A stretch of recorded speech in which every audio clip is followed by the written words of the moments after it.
Salve, salve, pessoal! Segundo tempo da nossa aula de biologia para vocês da segunda série do ensino médio, turno manhã.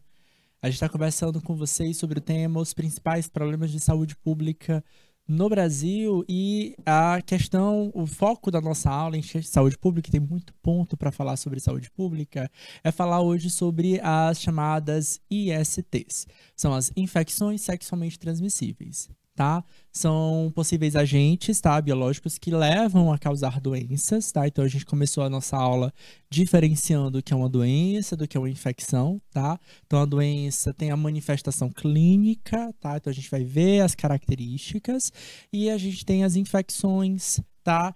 Que a gente leva os agentes, mas eles não são manifestados, tá? Então a gente está trazendo para vocês agora, no final da primeira aula, as características da doença. Então, sífilis como doença, herpes como doença, HPV como doença, tá? Então, a gente está vendo as manifestações clínicas as manifestações clínicas da doença. Então, isso aqui é a doença, tá? Então, eu tô vendo aquilo ali. O que eu chamo a atenção para vocês é que mesmo que eu não apresente nenhuma dessas características apresentadas durante a aula de hoje, que eu entenda, tá? Que porventura eu posso estar suscetível a ser um transmissor.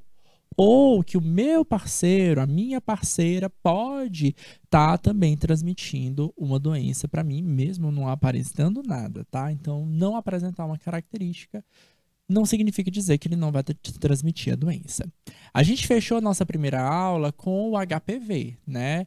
Que é o vírus do papiloma humano. Então, atenção, diferença lá, né? O que é o HPV, tá? Não é a doença. HPV é o vírus que causa a verruguinha, tá?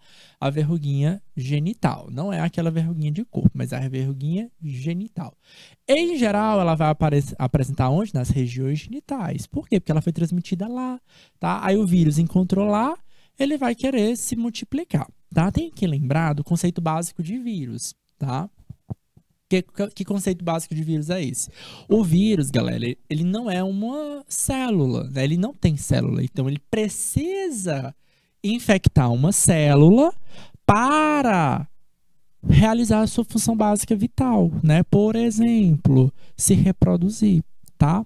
No caso do vírus do HPV, o que ele faz? Ele ativa, ele faz com que as células que ele infecta multipliquem, tá? Então, em geral, os vírus, eles são muito específicos, tá? Vocês vão ver isso quando a gente vai falando sobre HIV, tá? Então, em geral, os vírus, eles são muito específicos. Eles encontram células, em geral, por exemplo, o HPV, ele vai escolher as células do tecido epitelial. Então, ele sabe que aquela célula é mais interessante para ele, tá? Então, ele vai lá nela, ele modifica a genética dela, porque ele se incorpora ao DNA, e aí ele intensifica, ele faz com que essas células se multipliquem muito. E é claro, né, gente, que ele vai estar se multiplicando muito, levando o DNA dele. Então, o objetivo é que ele se reproduza mais, é que ele tenha mais vírus e que ele possa encontrar outros indivíduos para ele se proliferar cada vez mais. Então, ele funciona dessa forma. Por isso aparecem as verrugas, tá? Onde é que as verrugas vão aparecer?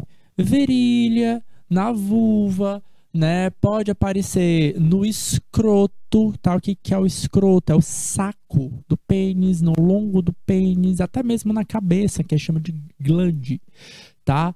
Do pênis pode aparecer, tá?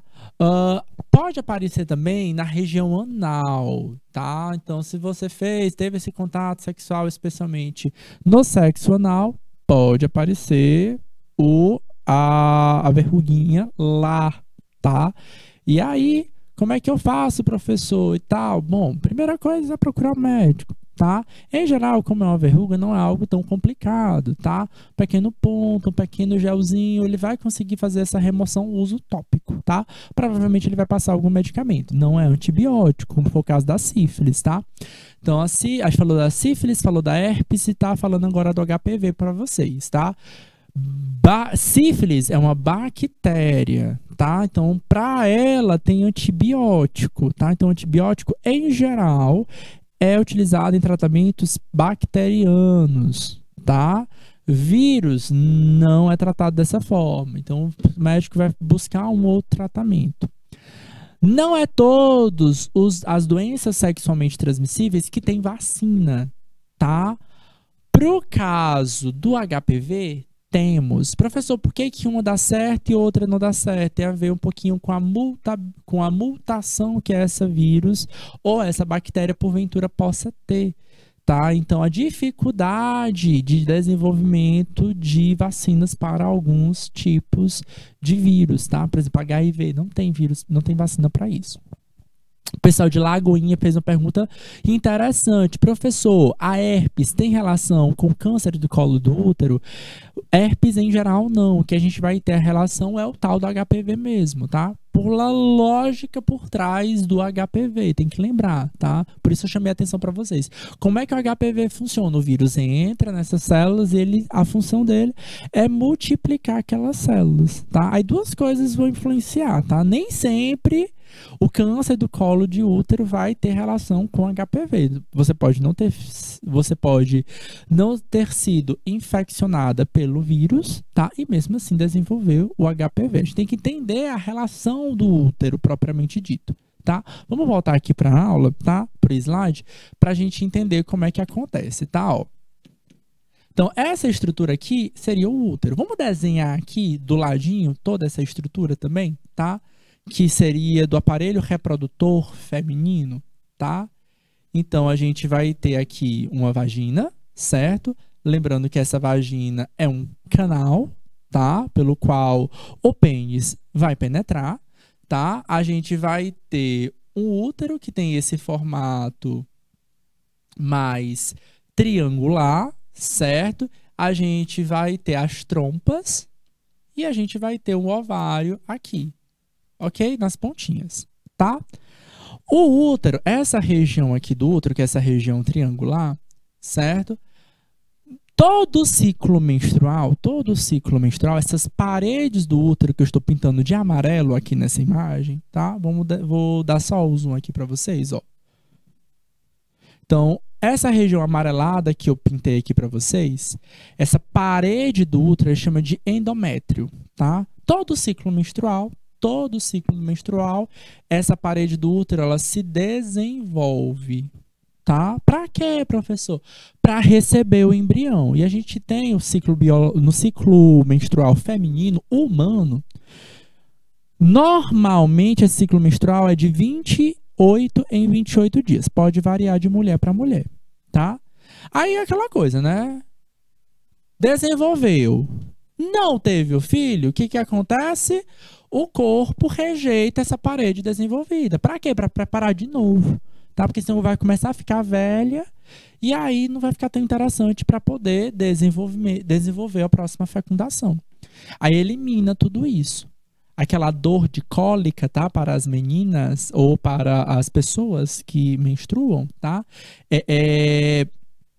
Aquela dor da cólica é justamente isso. É esse desprendimento da parede do útero, certo? E por isso aquele sangue que sai, ele é um sangue um pouquinho mais... é um vermelho mais intenso, mais escuro, né? Porque, na verdade, é justamente grosso, né? Porque essas paredes do endométrio que se rompem e se desprendem. Dói, tá? A cólica não é à toa, certo? Então, o fato de estar o tempo todo desenvolve, rompe e joga fora.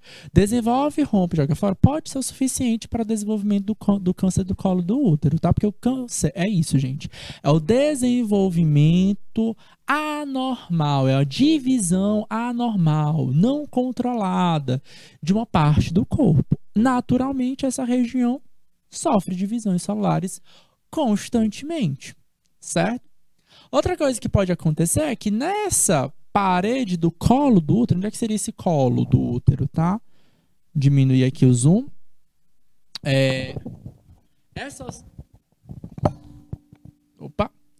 Essa segunda imagem, que é a imagem real mesmo, ó, o colo do útero seria justamente essa parte final, tá? Tá quase em contato ali com a vagina. Então, o que pode acontecer? O vírus, ele pode chegar nessa região e fazer o quê? Começar a dividir. Como não é uma região que não é visível ao olho nu, tá lá, interna, a gente não está acompanhando muito bem o seu desenvolvimento. Então, pode ser que as verrugas comecem a surgir aqui e elas começam a crescer, a se proliferar, crescer, crescer, crescer e, porventura, levar ao desenvolvimento do câncer do colo do útero. Então, a relação direta que a gente pode ter é com que? Com o vírus do HPV, tá?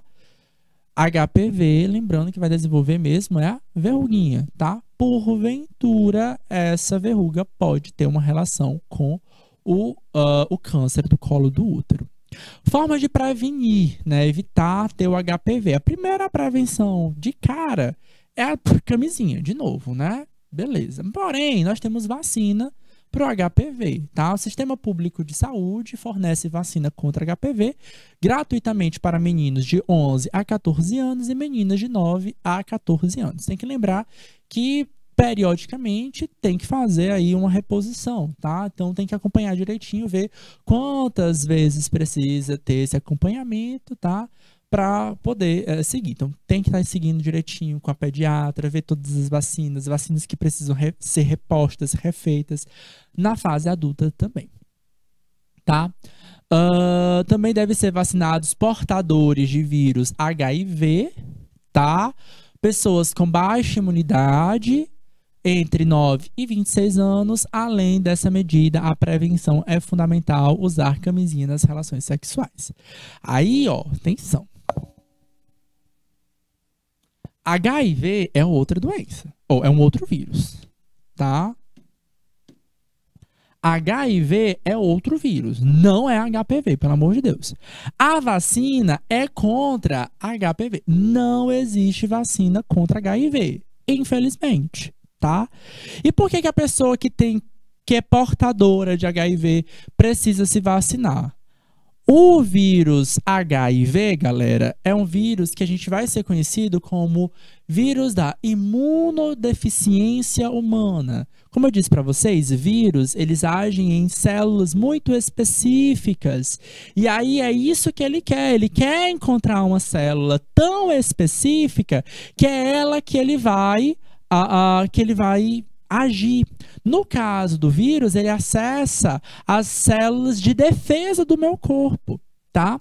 Então, as pessoas que são portadoras do vírus da HIV, se elas manifestam a doença, a AIDS, o que vai acontecer? Ela vai ficar muito suscetível a qualquer doença.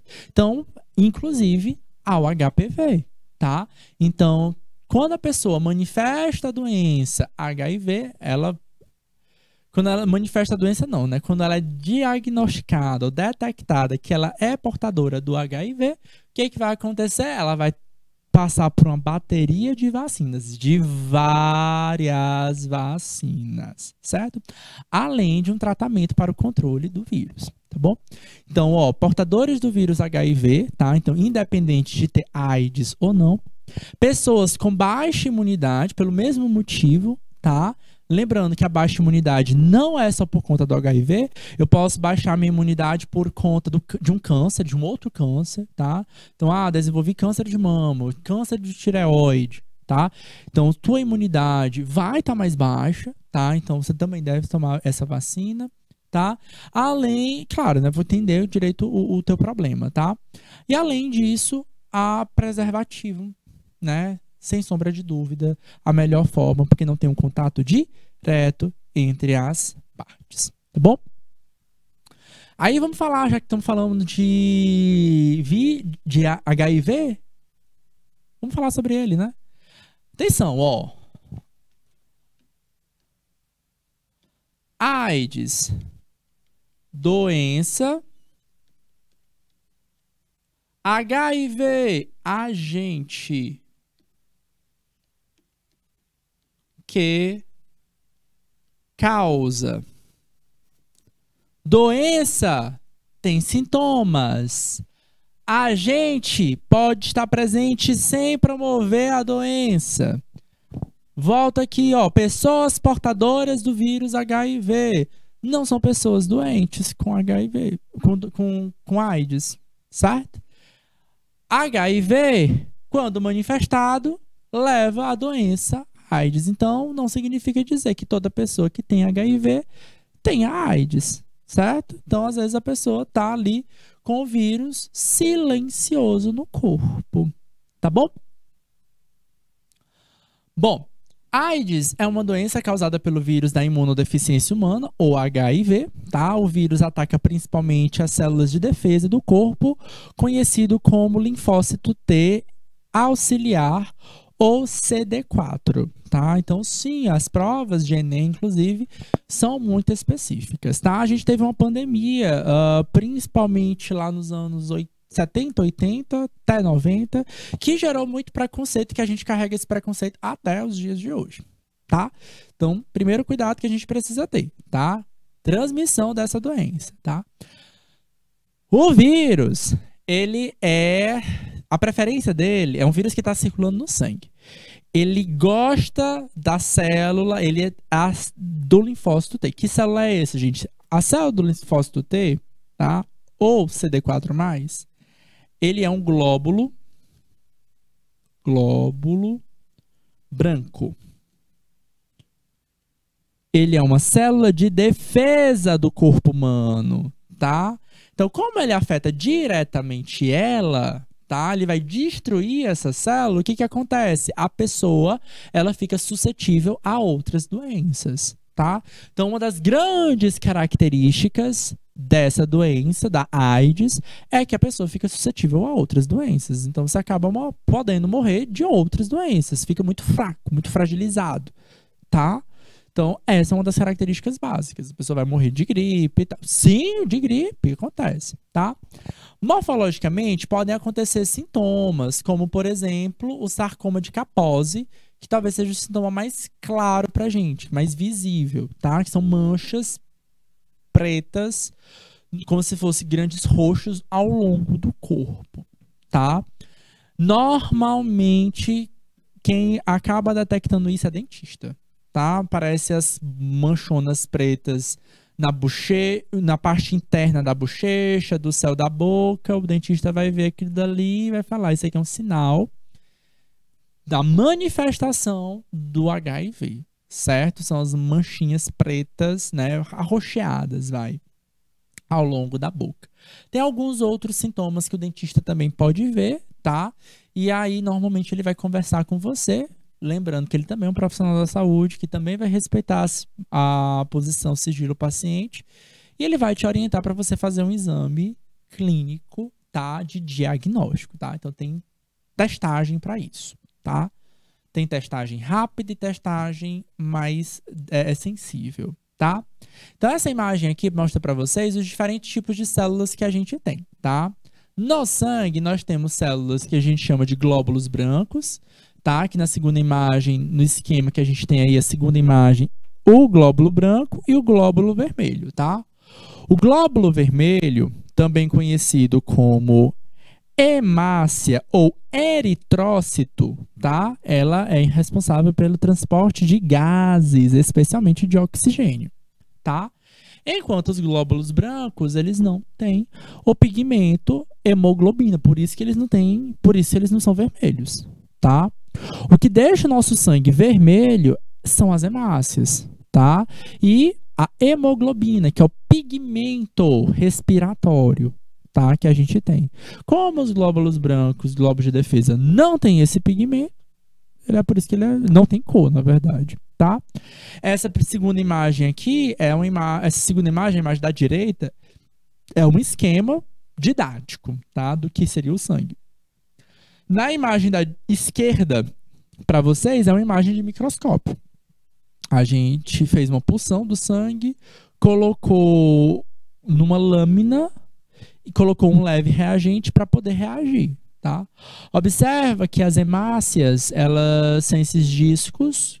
No centro, ele é meio transparente ou translúcido, porque, de fato, a hemácia não tem núcleo, tá? Porque o foco dela é transportar o gás oxigênio e pronto. Enquanto as células de glóbulo vermelho são maiores, grandes e tem núcleo, que tem vários tipos de núcleo, tá? Observa que vários tipos de células brancas a gente tem, tá? O linfócito ainda tem vários tipos de linfócito, tá? Então, o linfócito tem um núcleo gigantesco, tá? A gente tem o linfócito B, linfócito T e variações de cada um deles, tá? Então, normalmente eles produzem quem?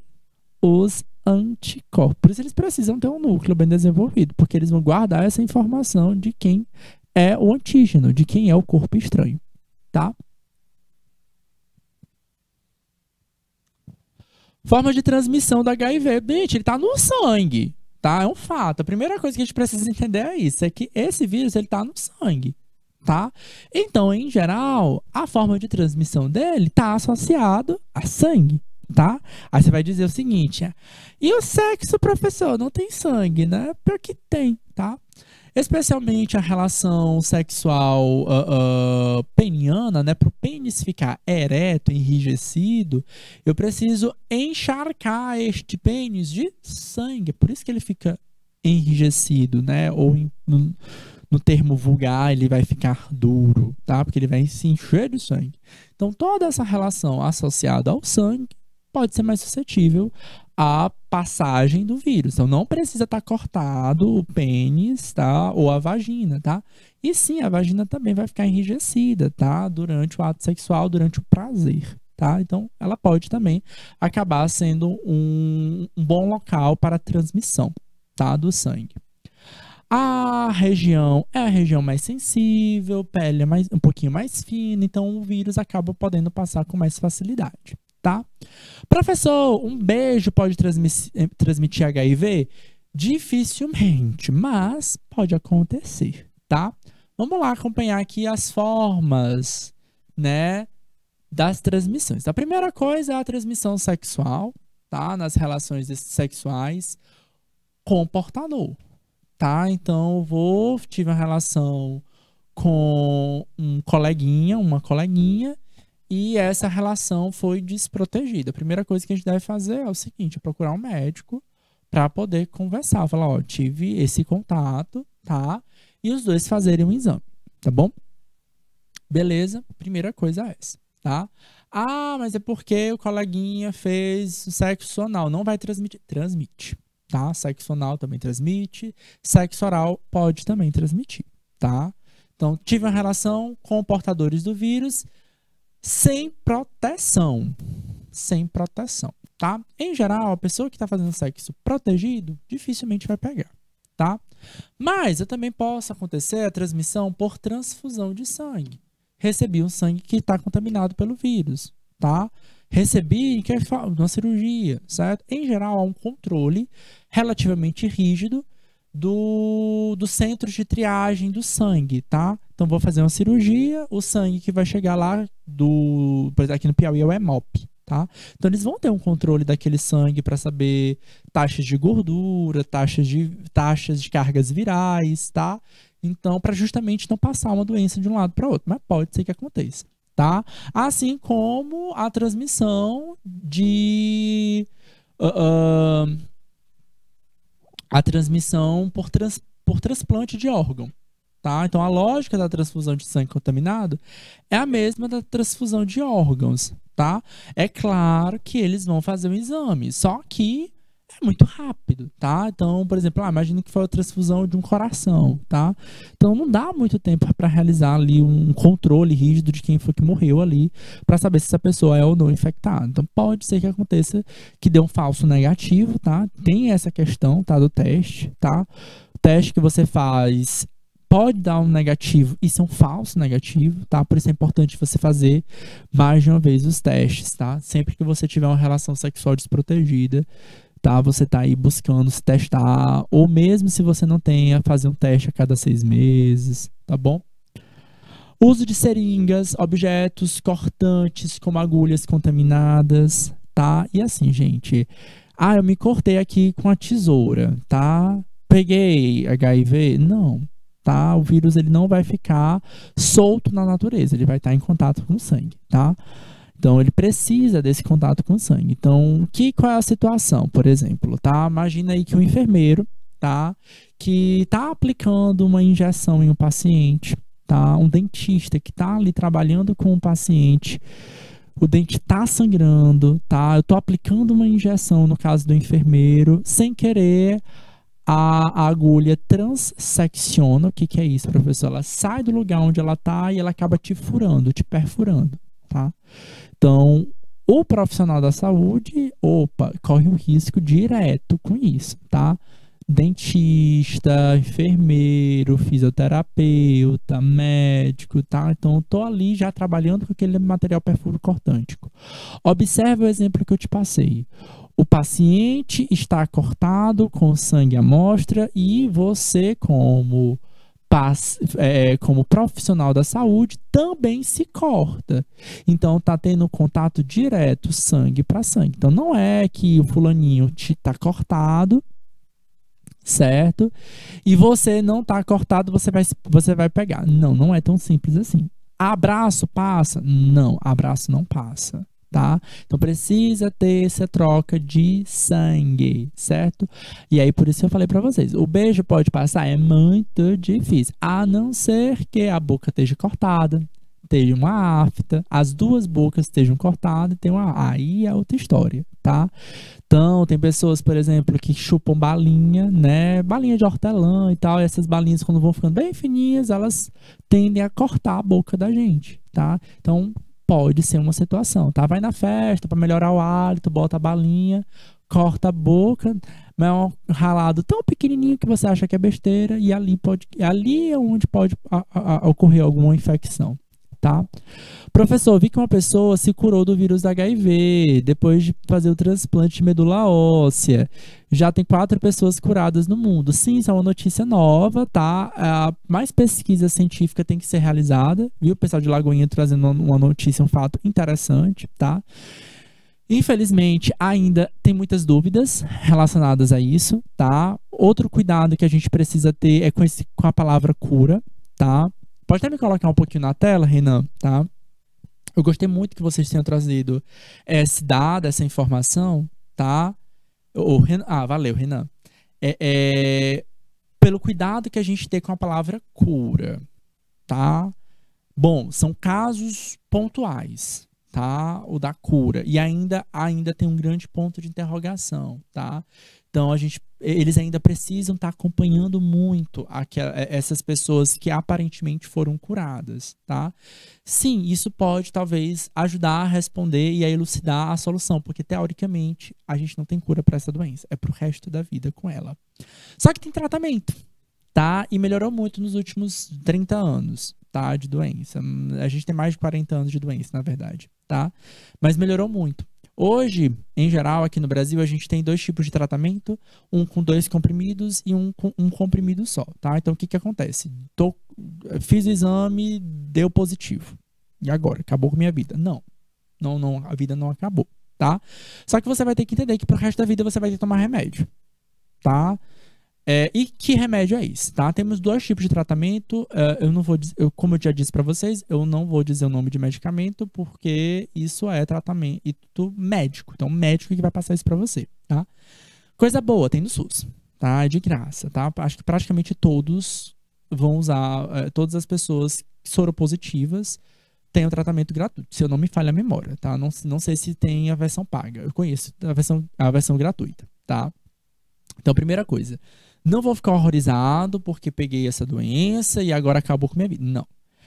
O tratamento que é mais comum hoje aqui no Brasil, tá? É o tratamento que vai utilizar 2 medicamentos. Um para abaixar a carga viral, tá? Então, a função dele é essa. Abaixar a carga viral até ficar indetectável, tá? O que é isso? Vou fazer outro exame médico e parece que eu nem tenho o vírus. Parece que não tenho o vírus. Por que eu tô chamando atenção isso? Porque eu já escutei várias pessoas falando que está curada. Não. Você não está curado. Você continua tendo vírus.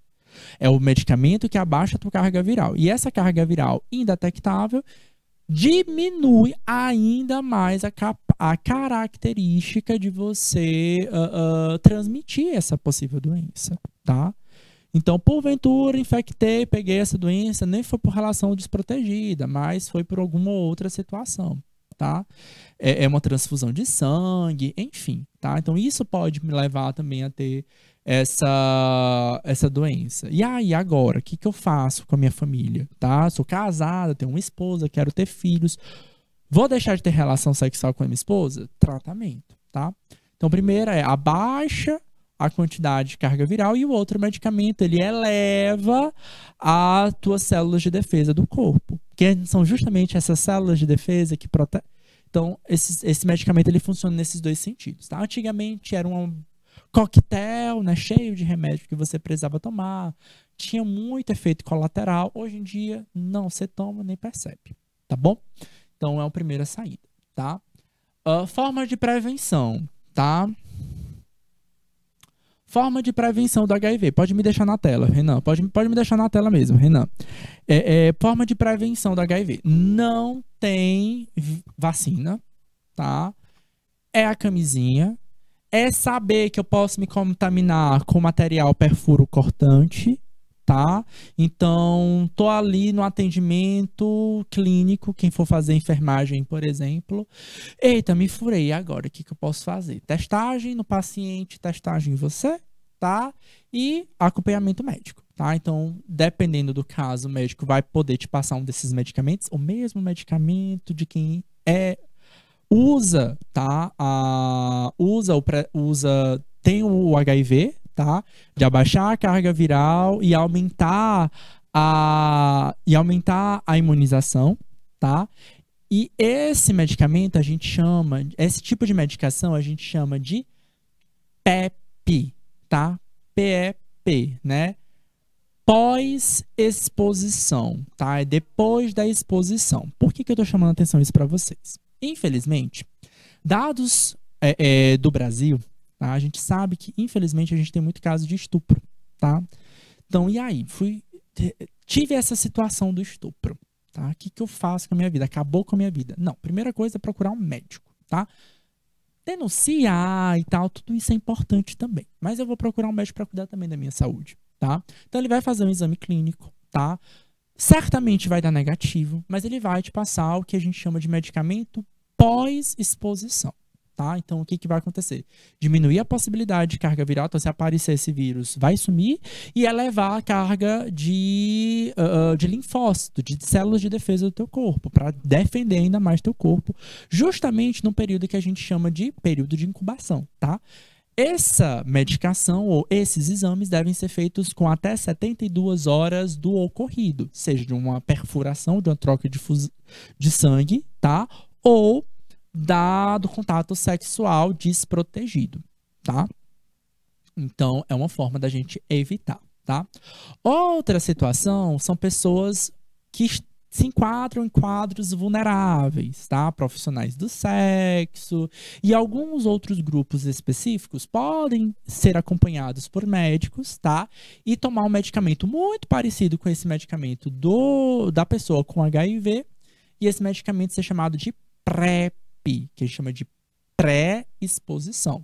Então, a lógica é a mesma. É uma pessoa que não tem vírus de fato, então ela nunca foi detectada, e ela vai ficar tomando esse medicamento para poder, se porventura ela tiver o contato, ela tá com o corpo prevenido. Aí, gente, precisa ter um acompanhamento médico para ele explicar para vocês, porque vai variar muito esse contato, tá?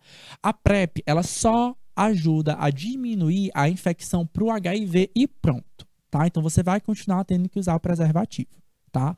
Para que ela existe, então, professor? Para ser considerada uma prevenção combinada, tá? Então, um profissional do sexo, alguém que esteja em um grupo vulnerável. Que grupo vulnerável é esse? Estou casado com uma pessoa que tenha o vírus, tá?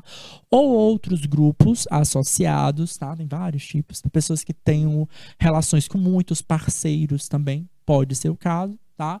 Então, ela vai poder tomar esse medicamento, claro, é acompanhado por um médico, tá? Então não é só assim, vou lá tomar, certo? A prevenção não acontece de imediato, tá? Então você vai ficar tomando por um tempo, aí depois desse tempo que começa a funcionar, a agir no teu corpo, tá? E você vai continuar tomando o resto da vida, ou quanto você achar importante tomar isso, tá? Sendo acompanhado por um médico. E manter a relação também protegida com a camisinha. Então, é combinada, certo? A gente tem o preservativo e isso. Por que eu tô falando isso? Para vocês saberem, para vocês terem noção que existe isso no nosso SUS, tá? A PEP é a pós-exposição. Tive alguma situação ali, tá? Aquela pessoa é uma pessoa estranha, tá? Uma situação esdrúxula de estupro, que infelizmente a taxa de estupro é alta no Brasil, tá? É uma situação de corte, tá? Vou atrás de fazer exames clínicos específicos, sabe? Eu queria fazer a testagem. Tá? Aconteceu essa situação. Eu não conheço essa pessoa, eu não tenho contato, não tenho como a outra pessoa vir fazer o teste, tá? Aí você pode entrar justamente para falar, opa, tem essa situação do PEP, tá? Que é pós-exposição. Converse com o médico que ele vai te orientar, tá? Aqui, essa aula é uma aula de você ter noção de que existem essas possibilidades, tá? Qual é o grande risco do HIV como doença, como AIDS? É porque como ela vai afetar diretamente a tua célula de defesa do corpo, você vai ser uma pessoa imunodeficiente, você vai ser muito suscetível a outras doenças. Você vai ficar muito fácil de adoecer com outras coisas e essas doenças ficarem muito fortes em você. Certo? Então, a gente deve evitar, tá? Não tem cura hoje, a não ser esses casos, então são pontuais, pessoal de Lagoinha, como sempre, sempre contribuindo muito com a nossa aula. Isso deu muita esperança pra gente, mas a gente deve pisar um pouquinho no freio, tá? Até hoje, a gente só tem esses registros, poucos registros de cura, que ainda é um pouco meio assim, tem que estar mais acompanhado.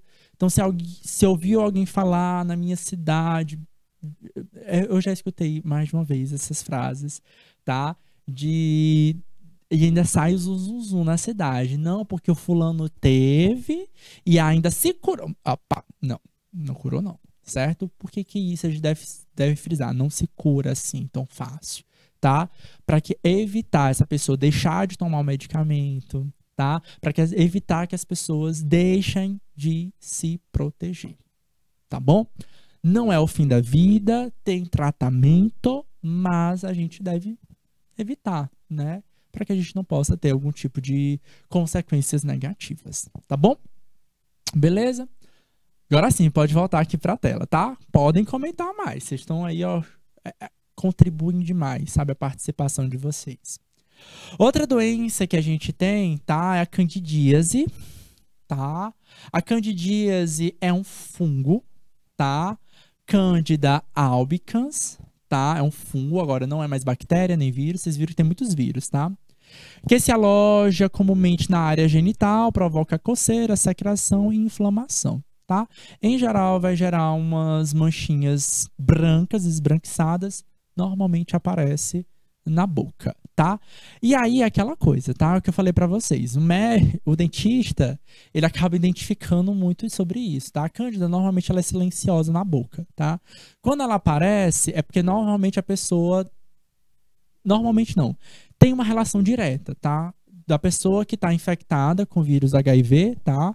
E aí ela aparece essas manchas na boca. Então, opa, é cândida, né? O dentista vai olhar para isso e vai falar, o dentista, ele tem um olhar mais clínico, ele vai saber diferenciar isso de sujeira, de outros pontos, tá? Então vai sair essas manchas esbranquiçadas e ele vai conversar com você. Olha, é interessante que você faça um exame clínico sobre HIV, por exemplo, tá? Então, sim, isso aqui não é HIV.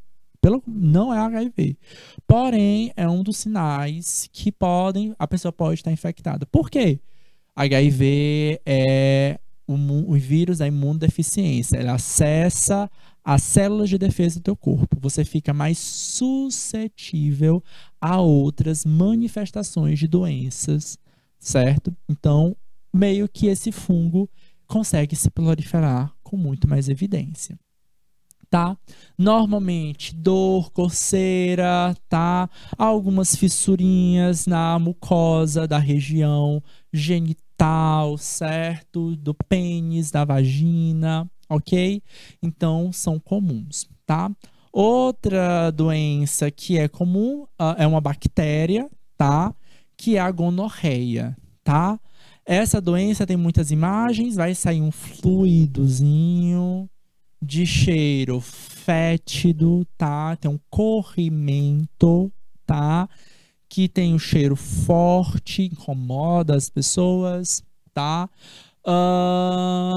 Sintomas incluem urinar, dor ao urinar, que fica inflamada a região, Secreção anormal no pênis e na vagina, com cheiro, tá?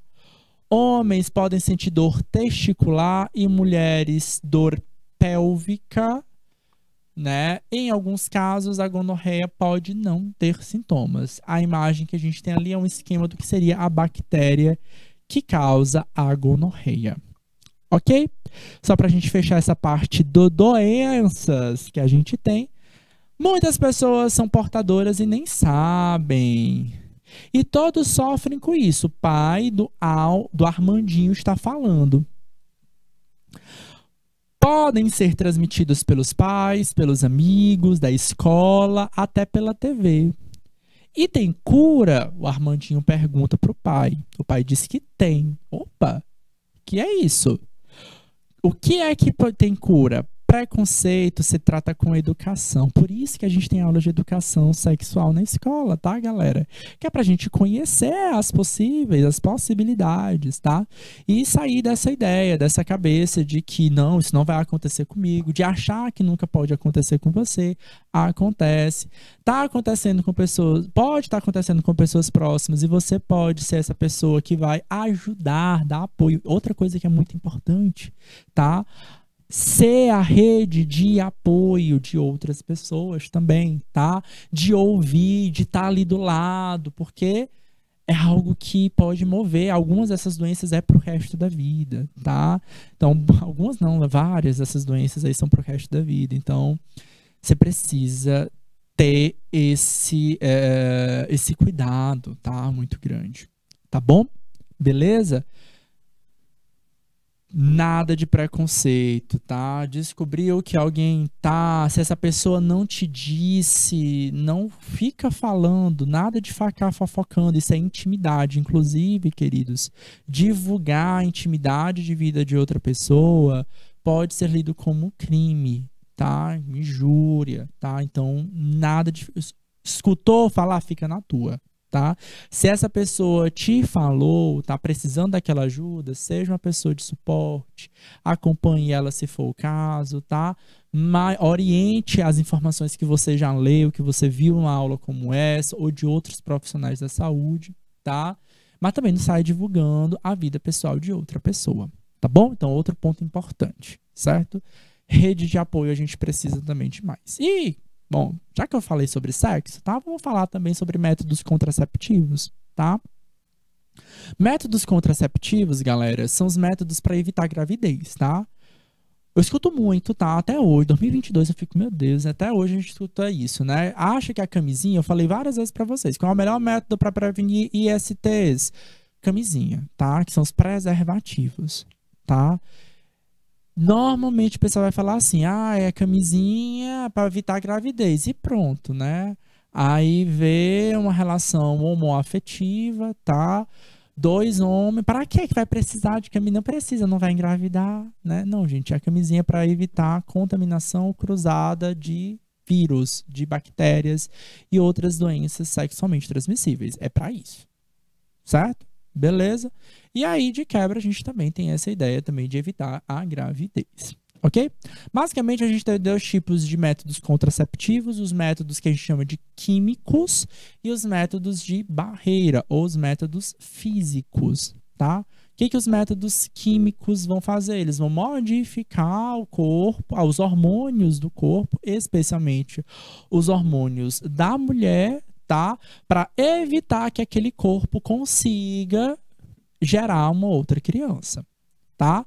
E a gente tem os métodos de barreira, que impedem que espermatozoide encontre o caminho para encontrar o óvulo e ter a fecundação, tá? Porque a gravidez é isso, tá? Primeira coisa que eu tenho que fazer é o espermatozoide encontrar o óvulo e ter a fecundação. A segundo passo, tá?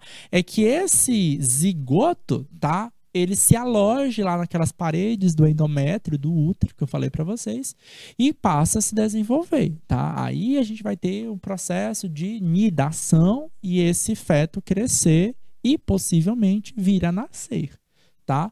Então a gente tem dois métodos, os métodos químicos que evitam fazer com que esse lugar seja habitável por embrião, vamos dizer assim, o que evite a ovulação, que evite a menstruação, enfim, que evite acontecer o processo básico da reprodução e a gente vai ter os processos físicos que são normalmente métodos de barreira. Vamos conhecer cada um deles, tá? E falar sobre testagens deles, tá? A eficácia deles, tá? A camisinha é um método mais eficaz e ele é maravilhoso porque ele é um método de barreira, porque ele também protege a gente, o único que vai proteger a gente também de doenças sexualmente transmissíveis. São 2 tipos, tá? A imagem aqui, ó, pode botar na tela, Renan, ó, essa imagem aqui ilustra bem a diferença da camisinha do preservativo masculino para o feminino. A imagem abaixo mostra o aparelho sexual feminino, tá? Então, nós temos vagina, vou botar a vagina aqui nós temos útero, aqui nós temos ovários, tá? Trompas, certo? Então, o que está acontecendo aqui? Essa preservativo feminino, ele envolve toda a região das paredes da vagina, que é um canal, certo? Então, ele está protegendo completamente. Sim, vai ficar uma partezinha do lado de fora. Assim como a camisinha masculina, que envolve toda a região peniana, do pênis, tá? Então, protege completamente. Por isso que ele é um método que também serve para evitar ISTs, tá? Porque não há um contato direto dos fluidos corporais de 2 pessoas, ok? Independente se essa relação é heterossexual ou homossexual, tem que usar os 2 métodos, ou a camisinha masculina ou a camisinha feminina. Sim, tá? Sim, beleza? Diafragma, ele não previne doença sexualmente transmissível, mas é um método de barreira, tá? Você vai colocar de novo, ó, tá? A região genital, vagina, útero. Então, o diafragma, ele vai meio que ser uma tampa ali para vedar e impedir que o sêmen, tá? Com o esperma, né? Com os espermatozoides, e consigam passar para o útero e, consequentemente, acessem, consigam fecundar o óvulo, tá? Então, ele é um método de barreira. Mas observa, queridos, que as paredes da vagina vão ficar desprotegidas, tá? Então, os fluidos corporais nessa região vão continuar em contato e, porventura, você pode tanto transmitir como se infectar sexualmente falando. O diafragma também é um método de barreira, tá? Normalmente ela é reutilizável, tá? Dá para se utilizar algumas vezes. Ao contrário das camisinhas que são descartáveis, tá? Você usa uma vez e joga fora. A gente tem os métodos químicos, aí vai variar, tem vários tipos de métodos químicos, tá? Tem alguns que a gente chama de as pílulas, que são os são mais famosas, tá?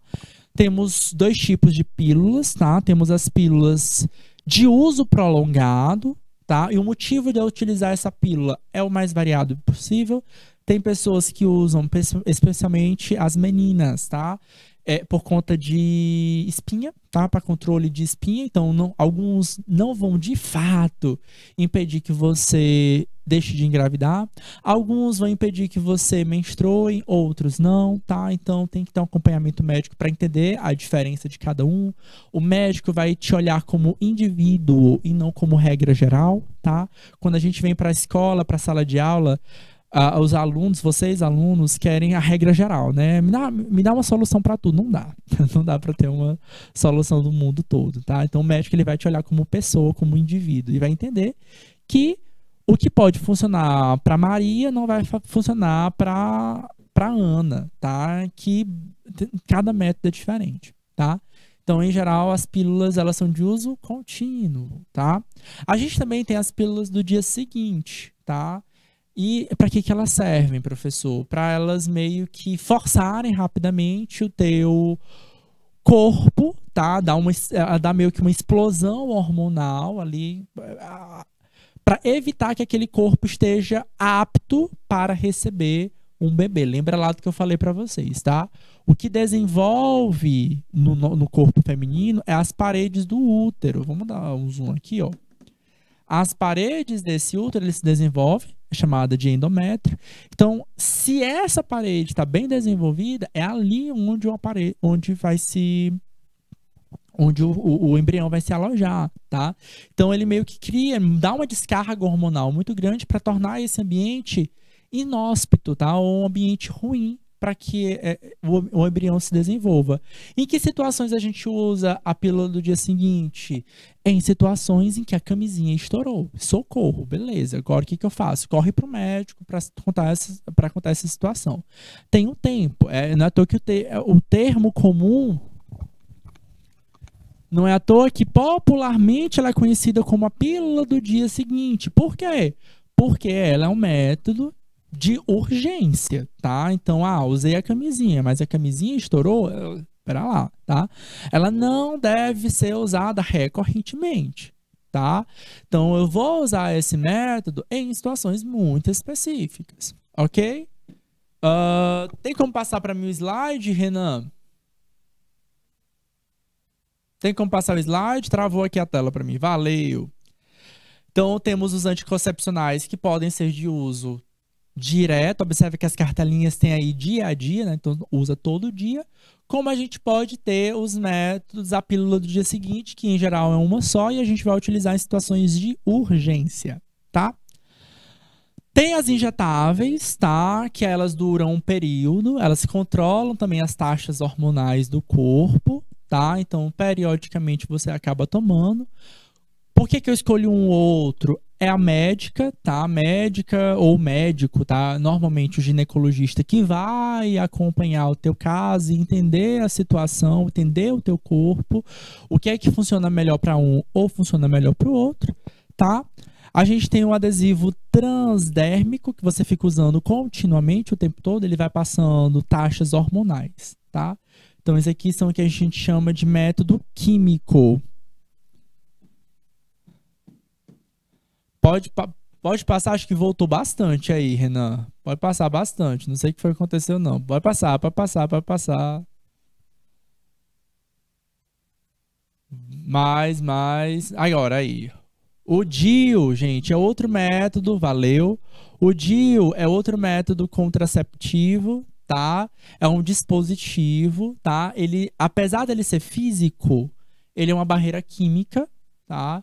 Ele é um dispositivo que vai ser colocado no útero pela médica ginecologista e esse aparelho, essa estrutura, essa ferramenta, ele vai soando, liberando pequenas porções de substâncias químicas que controlam as taxas hormonais do corpo feminino, certo? Essa técnica anticoncepcional é muito eficaz, normalmente não causa desconforto, impedindo a gravidez por ação do cobre. Aí vai variar, tá? A substância. Em geral pode ser o cobre, mas tem outros dispositivos, tá? Hoje, cada dia a tecnologia vai mudando, tá? A gente já teve algum problema com esses DIUs que liberavam substâncias que eram consideradas tóxicas para o ser humano, mas hoje, com a alta tecnologia, tem melhorado e colocado para a gente substâncias menos tóxicas, tá? Por fim, passa mais uma vez, Renan. Próximo slide. Valeu, olha lá, ó. O último método, e esse é um método que você nunca vai usar, tá? É a tabelinha, tá? Que método é esse, professor, da tabelinha, tá? Bom, como a gente já sabe, o ciclo menstrual, ele tem aí, em média, 28 dias, tá? Então, a gente vai ter um período que você sabe que é o período que é considerado fértil, tá? Na tela tá mostrando para vocês, tá? O que é cada um desses dias, tá? Então, olha só, 28 dias, o primeiro dia é o dia que começa a tua menstruação. Então, hoje foi o primeiro dia da menstruação, o primeiro dia do ciclo menstrual, tá? Então, é o primeiro dia. É claro que... O que é a menstruação? A menstruação, gente, é a parede do endométrio, do útero, se descolando. Então, esse ambiente não é um ambiente bom para ver o quê? Sem essa parede do útero bem desenvolvida, o feto não vai se colocar. Então, os primeiros dias, ó, do dia 1 ao dia 9, não é considerado um período fértil da pessoa, da mulher, tá? O dia 14, aí, apresentado para vocês, é considerado o dia da ovulação, tá? O que é a ovulação? É a hora que o óvulo vai sair do ovário e vai para as trompas uterinas, tá? Então, 4 dias antes e 4 dias depois é o período que a gente considera período fértil. Por quê? Porque o espermatozoide ele não vai ficar... Ele não fica vivo só durante um dia. Ele pode ficar ali nas paredes do útero por mais ou menos 2, 3 dias, tá? Então, durante todo esse período é considerado período fértil. Tem mulher que vai fazer o seguinte: sabe que o ciclo menstrual é bem certinho, tá? Tem certeza do ciclo menstrual, tá? E aí ela vai utilizar esse método contraceptivo. A ideia, gente, é que a tabelinha ela sirva para escolher um bom período para ter o filho, tá? Isso é um método melhor para poder ter certeza. Eu quero engravidar. Aí usa o método da tabelinha, tá? Aí eu sei, ó, que o período fértil, o período mais fácil de engravidar é entre o 10º dia e o 18º dia. São os melhores dias para tentar engravidar, certo? São os melhores dias para manter a relação sexual. O que o pessoal faz como método contraceptivo? Eu vou ter relação sexual apenas nos dias que estão branquinhos, tá? Então, no dia 1 ao dia 9, no dia 19 ao dia 28. E pronto, tá? É um método eficaz? Não. Por quê? Porque o ciclo menstrual muda, tá? Então, às vezes é uma questão de alimentação, às vezes é uma questão de tomar algum remédio, de alguma outra doença. Convive com outras pessoas, tá? Então, várias mulheres, melhores amigas, acabam tendo ciclos menstruais sincronizados. Mãe e filha acabam tendo ciclo menstrual sincronizado. Mulheres que moram na mesma casa acabam tendo ciclo menstrual sincronizados, tá? Então, às vezes, a mudança de convívio vai fazer com que esse ciclo menstrual também mude um pouco, se altere um pouco, tá? Então, ele não é tão eficaz como método contraceptivo. Outra, né? Cheguei a colocar aqui, coito interrompido. O que é isso? Rapaz, tá perto de ejacular, né? Tá perto de eliminar, de liberar o esperma, aí ele tira o pênis antes da ejaculação. Funciona? Não, não funciona. Por quê, professor? Porque antes disso, o pênis vai liberando algumas secreções, tá?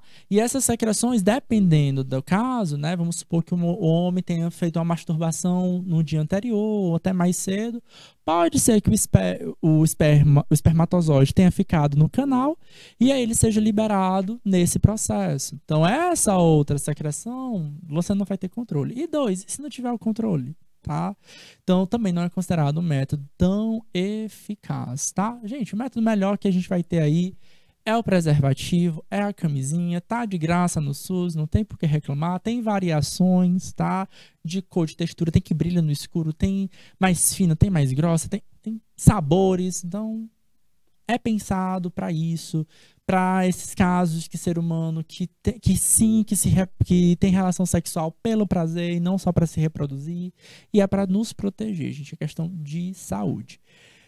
Foi muita coisa para falar em 2 horas, né? Eu botei um exercício prático para vocês exercitarem, eu vou deixar aqui para vocês, tá? No slide, tá bom? Eu vou deixar o material com vocês, tá? Esse material vai ficar disponível para vocês lá na plataforma do canal Educação, tá? Então, em 1 ou 2 dias ele fica disponível para vocês junto com a aula, então você pode baixar o material e responder as questões com um pouquinho mais de calma, tá bom? Infelizmente, nosso tempo tá estourado, tá pertinho do fim. Eu quero agradecer a atenção, a participação de vocês, que sempre enriquecem muito a nossa aula, tá bom? E a gente se encontra novamente na próxima quarta-feira, tá bom? Grande beijo, grande abraço, até a próxima quarta. Tchau, tchau.